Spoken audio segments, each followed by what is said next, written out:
Hallo, ek is Ronel Besuidenhout en jy luister na 'n voorlesing van Glo soos 'n kind.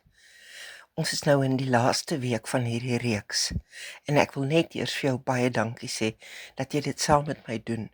Ek leer net soveel soos wat jy doen. Vandag se tema is erfgenaam, nie 'n slaaf nie. Die woorde kom uit Galasiërs 4 vers 7. Jy is dus nie meer 'n slaaf nie, jy is nou 'n kind van God. En omdat jy sy kind is, het hy jou ook sy erfgenaam gemaak. In die Bybelse tyd was 'n slaaf iemand sonder regte, geen erfenis. Hy was die eiendom van sy eienaar en het net bestaan om bevele te gehoorsaam. Selfs sy kinders was beskou as die eienaar se besitting. As die eienaar sou sterf, was die slaaf en sy gesin bloot nog 'n item wat die oudste seun kon erf. Paulus gebruik hierdie beeld om te wys hoe radikaal God ons status verander het. Ons is nie meer slawe nie, maar kinders en daarom ook erfgename. Dit beteken God deel sy hele ryk en sy beloftes met ons, net soos met Christus. Dit is nie 'n beloning vir goeie gedrag nie, maar 'n geskenk van genade.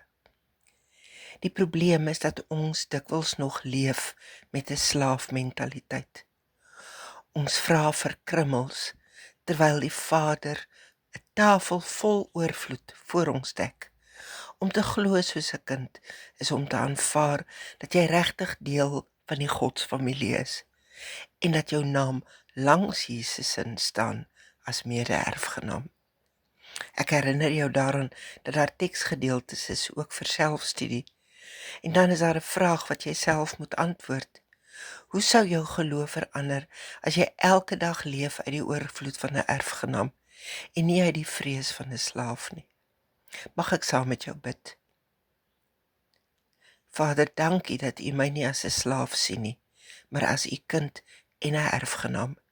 Leer my om vandag uit U oorvloed te leef. Ek groet jou tot môre wanneer ons gesels oor waardiges wat nie mag hardloop nie. Tot dan.